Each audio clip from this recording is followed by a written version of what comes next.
ঠাকুরের ভোগ গৌরী চুরি করে খেয়ে এঁটো করে ফেললে পাখি এসে তা দেখে ফেলে। পাখি তখন সবাইকে জানিয়ে দেয় যে এই ভোগ দিয়ে পুজো করা এখন কিছুতেই সম্ভব নয়।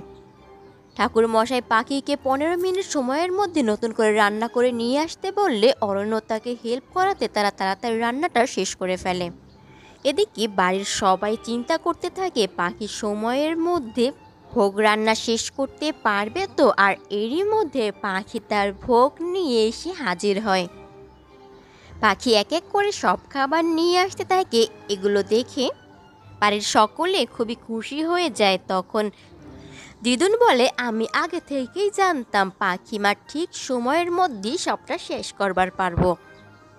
হ্যাঁ, ঠিকই সময়ের আগেই সবটা শেষ কইরা ফালাইতে পারছে।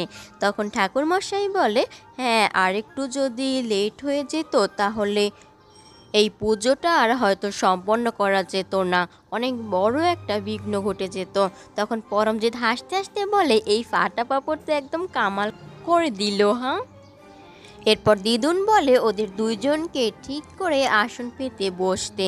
তারা বসে পড়ে। তখন অর্ণ বলে, ঠাকুরমশাই এবার তো সব কিছু ঠিকঠাক হয়ে গেছে, সব কিছু রেডি হয়ে গেছে, এবার নিশ্চয়ই পুজো শুরু করতে কোনো সমস্যা হবে না।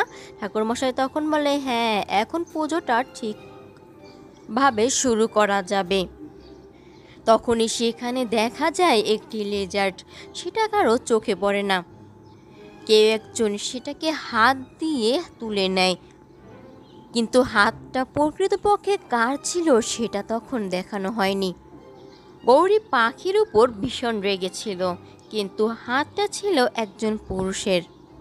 এরপর শুরু হয়ে যায় সেখানে যজ্ঞ। এরই মধ্যে সেই লোকটি সেই লেজারটি হাতে নিয়ে সেটাকে ছুঁড়ে ফেলে দেয় সেই আগুনের পাশে। সবাই যজ্ঞে মগ্ন থাকায় কে এটা ছুঁড়ে ফেললো সেটা কারোরই চোখে পড়ে না, কিন্তু সবাই দেখতে পায় এর ভেতরে এই লেজারটা পড়ে আছে। তখনই সবার চোখ পড়লে পরমজিৎ তখন বলে, এই হরি কাকা দেখেছেন শাশুমা, একদম ঘরটা ঠিক করে না। আমি বারবার বারবার বলি ঘরটাকে ভালোভাবে সাফ করতে, আর এ ঠিকই নিশ্চয়ই কোনো না কোনো গালতি রেখে গিয়েছে, তাই এই লেজারটা এখানে চলে এসেছে। তখনই ঠাকুরমশাই জানায় পুজোতে বিঘ্ন ঘটেছে।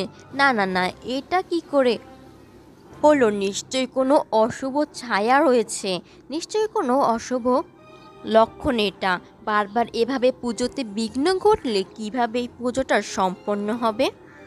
এই কথা শুনে তখন বাড়ির সবাই একটু ভয় পেয়ে গেলে অরণ্য তখন বলে, আরে ঠাকুরমশাই, একটা লিজার্ড তো পড়ে রয়েছে, উঠিয়ে ফেলে দিলেই হলো, এটাকে সরিয়ে তারপরে পুজোটা করলেই সম্পূর্ণ হয়ে যায়। তখন ঠাকুরমশাই বলে, না না, এই পুজোতে 2বার বিঘ্ন ঘটল, এই স্থানটাই এখন অপবিত্র হয়ে গেছে, এখানে কিছুতেই এখন পুজো শুরু করা সম্ভব নয়। অন্য তখন বলে, ঠিক আছে ঠাকুরমশাই, আপনি একটা কাজ করুন না, আমরা যদি এই স্থানটাকে পরিবর্তন করে নেই, না মানে এই সব জিনিস আরেক জায়গায় গিয়ে নতুন করে সেট আপ করে দিই, তাহলে তো কোনো সমস্যা হবে না। ঠাকুরমশাই তখন বলে, হ্যাঁ, সেটা করা যেতে পারে। তখন অরণ্য, অর্ক আর হরিকাকাকে বলে এই সব কিছু যেন অন্য একটা জায়গায় সেট আপ করে দেয়। এদিকে পাখির খুব চিন্তা হতে থাকে, সে ভাবতে থাকে কোন অশুভ ছায়া তাদের মধ্যে বিরাজ করছে। এরপর পুজোর কাজ সম্পন্ন হলে সবাইকে খেতে দেওয়া হয়। দিদুন তখন বলে, আপনারা এই আহারগুলো গ্রহণ করুন আর ওদের দুজনের জন্য প্রার্থনা করুন যাতে ওরা খুব ভালো থাকতে পারে। কিন্তু পাখির মনে কিছুতেই সংশয় যাচ্ছিল না, সেই নিয়ে খুবই চিন্তা করছিল। সে মনে মনে ভাবছিল নিশ্চয়ই কোনো না কোনো কালো ছায়া তো আছে এখানে। ঠাকুর মশাই এই কথাই বারবার বলছিলেন, মাতারা, তুমি সবটা ঠিক রেখো, আমাদের সকল বিপদ আপদ থেকে তুমি রক্ষা করো। তখনই দেখা যায় পিছনে সিড এসে দাঁড়িয়ে পাখির দিকে তাকিয়ে রয়েছে। এর পরের সিনে দেখা যায় রাতের বেলা পাখি তার রুমে চলে যায়। তখন সে খুব চিন্তা করতে থাকে, সে ভাবতে থাকে ঠাকুর মশাইয়ের বলা সেই কথাগুলো সে কিছুতেই এগুলো এড়াতে পারছিল না। সে বারবার এই টপিকগুলো বলতে চাইলেও বারবার তার এগুলোই মনে পড়ছে। ঠাকুর মশাই বারবার বলছিল পুজোতে বিঘ্ন ঘটা একদমই ভালো লক্ষণ নয়, নিশ্চয়ই কোনো না কোনো ছায়া তো নিশ্চয়ই রয়েছে। পাখি তখন ভাবতে থাকে, মা তারা, এই পরিবারে কি এমন কালো ছায়া রয়েছে? আমার পরিবার অনেক দিন পর একটু সুখের মুখ দেখেছে, আর তখনই আমি কেমন কথা শুনলাম মা? এই পরিবারের উপর কি কোনো বিপদ আসতে চলেছে? যদি সেরকম হয়ে থাকে, তুমি পারো আমাদের একমাত্র রক্ষা করতে। মা, তুমি আমাদের ভরসা, সকল বিপদ আপদ থেকে তুমি আমাদের রক্ষা করো মা। ঠিক তখনই পাখির রুমের বাহির থেকে পর্দায় কারোর ছায়া দেখা যায়। কেউ একজন সেখান থেকে হেঁটে যাচ্ছিল। পাখি তার মনোযোগ দিয়ে তার মাতারার সাথে কথা বলছিল, প্রার্থনা করছিল সবার জন্য। তখনই দেখা যায় সেই ছায়ার লোকটি আস্তে আস্তে করে রুমের ভিতরে প্রবেশ করে। পাখির সেদিকে খেয়াল ছিল না। তখনই দেখা যায় লোকটি সেই অরণ্য পাখির একসাথে থাকা একটি ছবির ফ্রেম হাতে নিয়ে সেখান থেকে চলে যায়। সেটা নেওয়া মাত্রই পাখির মনে হতে থাকে কেউ একজন হয়তো বা রুমে এসেছিল, কিন্তু ততক্ষণে সেই লোকটি চলে যায়। পাখি তখন খুবই ভয় পেয়ে যায় আর মনে মনে ভাবতে থাকে, মনে হলো কেউ একজন এখানে এসেছিল। তাই সে ভয় পেয়ে বলতে থাকে, কে ওখানে? কে? কেউ এসেছে মনে হচ্ছে। কে ওখানে? কে? অপর সিনে দেখা যায় গৌরী রাতের বেলা ঘুমাতে গিয়েছে। তার কিছুতেই ঘুম আসছিল না। সে বারবার বাড়ির সবার অপমান করার কথাগুলো ভাবছিল। গৌরী মনে মনে বলছিল, ছোটদি, তুই এটা একদম ভালো করলি না। আমি তোকে বারবার নিষেধ করছিলাম তুই যাতে বাড়ির লোকদের সবটা খুলে না বলিস। তুই চাইলে এটা চাপিয়ে যেতে পারতিস না, তুই এটা করলি না, তুই ইচ্ছে করি এসব করলি। তখন গৌরীর বারবার মনে পড়ে যায় দিদুন পরমজিৎ তাকে কত বাজে বাজে কথা বলেছে। গৌরী মনে মনে বলতে থাকে, বাড়ির সবাই আমাকে কতটা অপমান করলো, সবটা তোর জন্য ছোটদি, সবটা তোর জন্য। আমি তোর নিজের বোন, আর তুই তুই এই কাজটা কি করে করতে পারলি? না ছোটদি, তুই এটা একদম ঠিক করিসনি। এবার দেখ আমি ঠিক কি করতে পারি, এর বদলা আমি ঠিক কিভাবে নেই। অপর সিনে দেখা যায় পাখি খুবই ভয় পেয়ে বারবার বলছে, কে কে ওখানে? তখনই অরণ্য সেখানে চলে আসে। অরণ্য এসে বলে, পাখি, কি করছিলে তুমি? ও, তোমার মা তারার সাথে কথা বলছিলে বুঝি? পাখি তখন বলে, হ্যাঁ, তাতে আপনার কি হয়েছে? অরণ্য তখন বলে, তা তোমার মা তারা বুঝি রাতে ঘুমোয় না? তুমি রাতের বেলাও বুঝি মা তারার সাথে কথা বলো? পাখি তখন বলে, আমার যখন খুশি আমি তখন কথা বলবো, তাতে আপনার সমস্যা কোথায়? অরণ্য তখন বলে, না মানে রাতের বেলা তুমি মা তারার সাথে কথা বলতে এসেছো এখানে? পাখি তখন বলে, একদম আমার মা তারাকে নিয়ে বাজে কথা বলবেন না। আমার যখন খুশি আমি তখন মা তারার সাথে কথা বলতে পারি। আপনার কথা মতো কি দিনক্ষণ দেখে মা তারার সাথে কথা বলতে হবে নাকি? তখনই তার মা তারার দিকে তাকাতেই পাখি খেয়াল করে তার পাশে যে ফ্রেমটি রাখা ছিল সেই ফ্রেমটি এখন সেখানে নেই। পাখি তখন বলতে থাকে, অর্ণবাবু, আমাদের ফ্রেমটি কোথায় গেল? তখন অর্ণ বলে, ফ্রেম? কিসের ফ্রেম পাখি? পাখি তখন বলে, আরে আপনি ভুলে গেলেন, আমার আর আপনার একসাথে থাকা একটি ছবির ফ্রেম এখানে রাখা ছিল, যেটা আমি সবসময় এখানেই রাখি, এখান থেকে সরাই না। আমি ঘরে ঢোকার সময়ও সেটা দেখতে পেয়েছিলাম। অর্ণবাবু, হঠাৎ করে এখান থেকে কে নিয়ে গেল?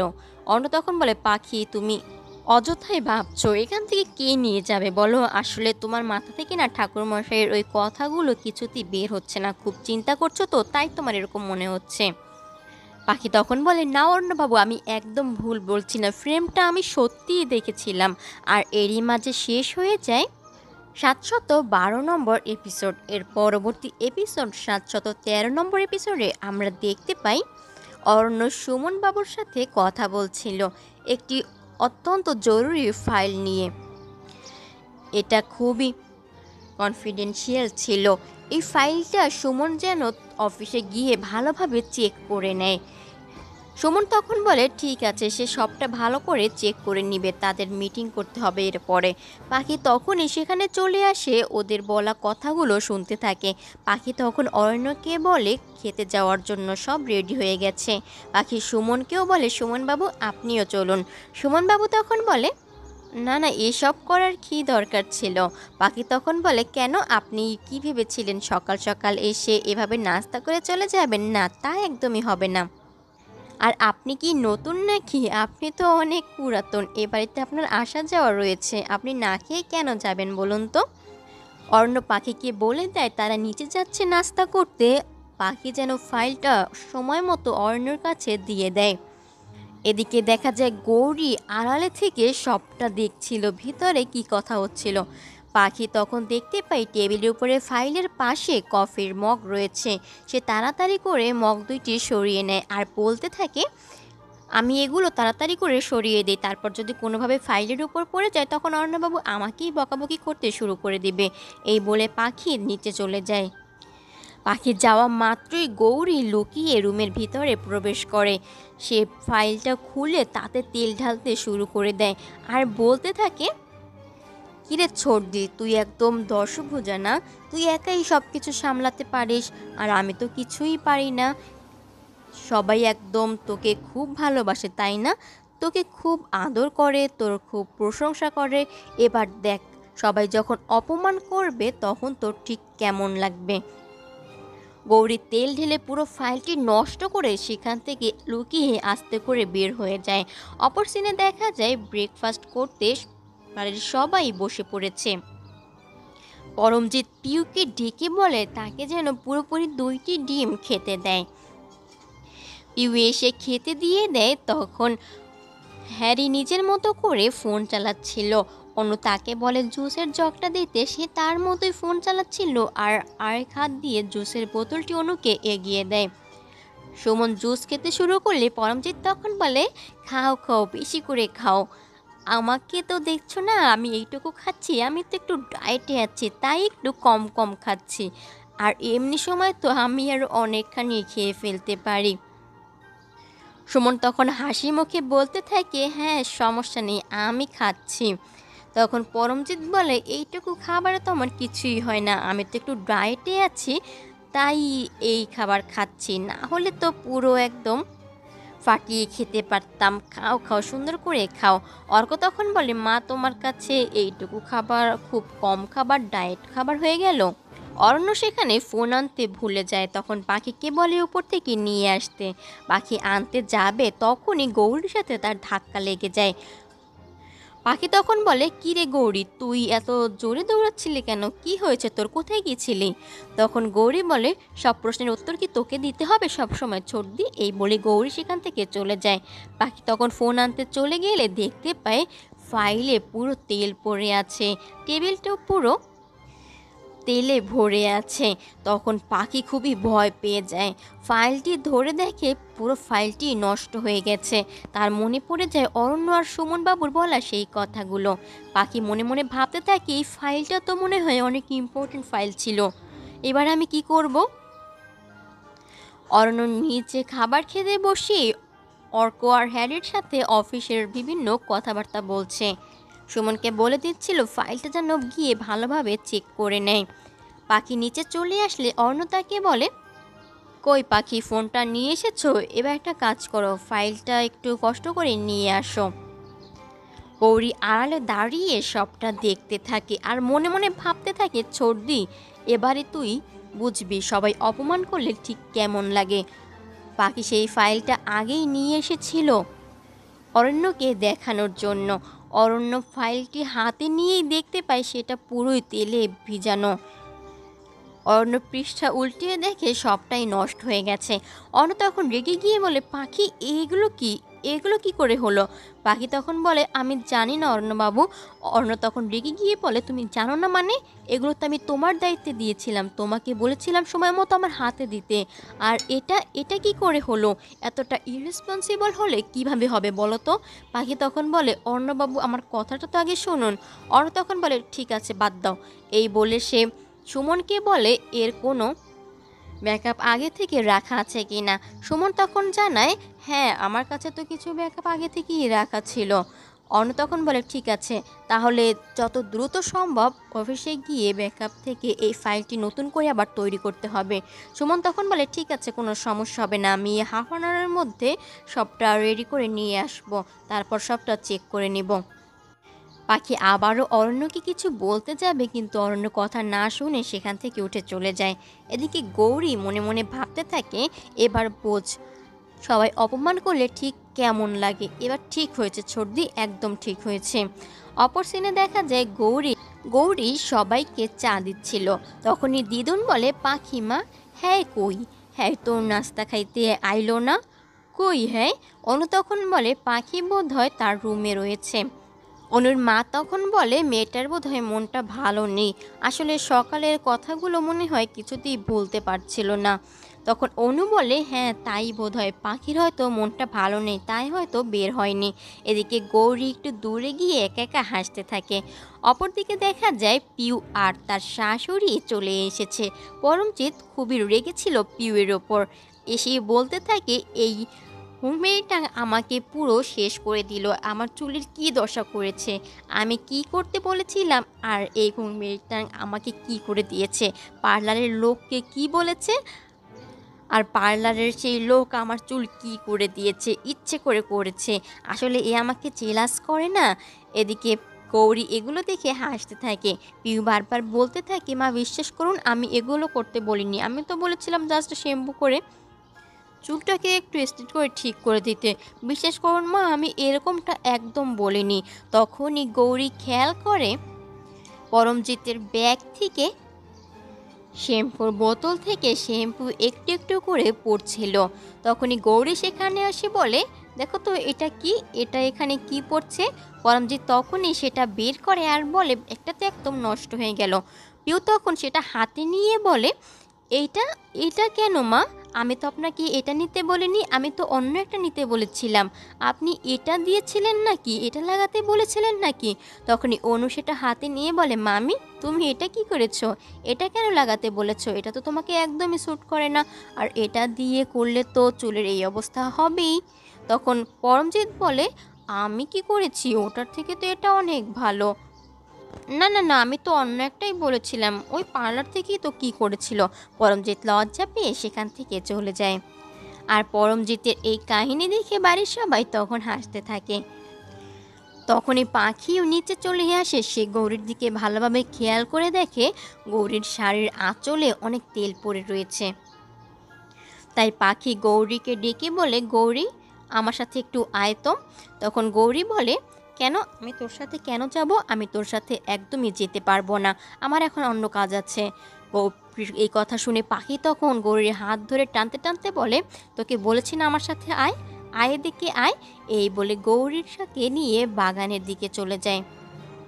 গৌরী একটু রেগে গিয়েই বলে, কি ছোটদি, তুই আমাকে এখানে কেন নিয়ে এসেছিস। পাখি তখন বলে, আচ্ছা গৌরী, তোর শাড়ির আঁচলে তেল কিভাবে লাগলো। গৌরী তখন বলে, তেল, তেল কিভাবে লাগবে। তখন গৌরীর মনে পড়ে যায় অর্ণর ফাইলে গৌরী যখন তেল ঢেলে দিয়েছিল, তখনই হয়তো গৌরীর আঁচলে তেল পড়ে গিয়েছিল। পাখি বুঝতে পারে যে এই কাজ গৌরী ছাড়া অন্য কেউ করেনি। গৌরীর সাথে তার ধাক্কাও লেগেছিল পাখি যখন তার রুমে যাচ্ছিল। গৌরী নিশ্চয়ই এই কাজটা করে এইভাবে দৌড় দিয়েছিল। গৌরী তখন বলে, কিভাবে আর লাগবে, নিশ্চয়ই রান্নাঘরে কোনো কাজ করছিলাম তখন লেগে গিয়েছে। পাখি তখন তেলের ঘ্রাণটা ভালোভাবে নিয়ে দেখে এটা রান্নাঘরের কোনো তেল নয়, বরং এটা আলমন্ড অয়েলের ঘ্রাণ। তখন পাখি গৌরীকে বলে, গৌরী, আলমন্ড অয়েল দিয়ে বুঝি রান্না করা হয়, তা কিভাবে রান্না করে আমাকে একটু শিখিয়ে দিবি গৌরী। আমি তো জানতাম এটা চুলে ব্যবহার করে, এটা তো রুমে থাকার কথা, রান্নাঘরে থাকার কথা নয়। তুই সত্যি করে বল, অর্ণবাবুর ফাইলটা তুই নষ্ট করে দিয়েছিলি ঠিক না, কেন করলি গৌরী এটা, তুই জানিস এর জন্য কতটা ক্ষতি হতে পারতো অর্ণবাবুর। গৌরী তখন বলে, হ্যাঁ আমি করেছি, আর যা করেছি বেশ করেছি, ইচ্ছে করেই করেছি। পাখি তখন বলে, গৌরী এসব তুই কি বলছিস, তুই আমার বোন হয়ে এমন কাজটা কীভাবে করতে পারলি। গৌরী তখন বলে, আমি চেয়েছি তুই সবার সামনে অপমানিত হ, অপমানিত হলে ঠিক কেমন লাগে সেটাই তোকে বোঝাতে চেয়েছিলাম। আর জামাইবাবুর কোনো ক্ষতি আমি করতে চাইনি, সবটাই করেছি তোকে সবার সামনে অপমানিত করার জন্য। এই বলি গৌরী রেগেমেগে সেখান থেকে চলে যায়। এদিকে পাখি একা একা দাঁড়িয়ে ভাবতে থাকে, গৌরী এটা তুই কী করলি। অপর সিনে দেখা যায় অরণ্য তার রুমে বসে কাজ করছিল। তখনই পাখি সেখানে চলে আসে আর বলতে থাকে, আচ্ছা কফি কোথায় রাখবো বলুন তো। অরণ্য তখন বলে, কফি কোথায় রাখবে মানে, তুমি জানো না কফি কোথায় রাখতে হয়। পাখি তখন বলে, না আপনার তো টেবিলে ফাইল রয়েছে, তারপর যদি আমি সেখানে কফি রাখি, তারপর যদি কোনো না কোনোভাবে কফিটা পড়ে ফাইলটি নষ্ট হয়ে যায়, তখন তো আপনি আমাকেই নানা রকম কথা শোনাতে থাকবেন, আমাকেই বলতে থাকবেন সবটা আমার জন্যই হয়েছে, আমাকে এইভাবে নানা কথা শোনাতে শুরু করে দিবেন, তাই আগে থেকেই সাবধান হচ্ছে। অর্ণ তখন বলে, পাখি কি বলতে চাইছো তুমি, তুমি এটা এখানে রাখো আর এখান থেকে যাও, আমি একটা ইম্পর্টেন্ট কাজ করছি। আর তোমার দ্বারা তো এটা হতেই পারে, সকালে যা কাণ্ড করলে। পাখি তখন বলে, আমি তো সেই কথাই বলতে চাইছিলাম, আপনি তো শুনতে চাইছেন না। অন্য তখন বলে, কি বলতে চাইছো পাখি, স্পষ্ট করে বলো, আমি একটা জরুরি কাজ করছি। পাখি তখন বলে, গৌরী গৌরী এই কাজটা করেছে, ও ইচ্ছে করে এই কাজটা করেছে। আসলে কি বলুন তো, ওই যে পুজোতে ও ভোগটা নষ্ট করে দিয়েছিল আর আমি সবার সামনে বলে দিয়েছিলাম না, তাই ও চেয়েছিল ও যেভাবে অপমানিত হয়েছে সেভাবে যেন আমিও সবার সামনে অপমানিত হই, তাই ও এই কাজটা করেছে। অন্য তখন বলে, তা তুমি এসব আমাকে কেন শোনাচ্ছ। পাখি তখন বলে, আপনাকে কেন শোনাচ্ছি মানে, আপনি গৌরীকে কিছু বলবেন না, আপনার এত বড় একটা ক্ষতি করে দিল গৌরী। অন তখন বলে, দেখো তোমাদের বোনের মাঝে কি হয়েছে সেখানে আমি কেন কথা বলবো বলো, আর আমার কি এখানে কথা বলা মানায়, তোমার কি মনে হয়। পাখি তখন বলে, এসব আপনি কি বলছেন অর্ণবাবু, গৌরী এমন একটা কাজ করলো আর আপনি কিছুই বলবেন না। অন্য তখন বলে, দেখো পাখি, তোমাদের মাঝে কি হয়েছে না হয়েছে তা তো আর আমি জানি না, তুমি একটা কাজ করো, ওর সাথে গিয়ে কথা বলে নাও, তাহলেই তো হলো। গৌরী কি এখানেই থেমে যাবে নাকি গৌরী আরও কোনো ভয়ানক কাজ করতে চলেছে, তো কি কাণ্ড করবে এরপর গৌরী। পরবর্তী এপিসোডগুলি ধারাবাহিকভাবে শেষ অবধি সবার আগে পেতে অবশ্যই চ্যানেলটি সাবস্ক্রাইব করে রাখুন, ভিডিওতে লাইক কমেন্ট করতে ভুলবেন না। সকলকে অসংখ্য ধন্যবাদ।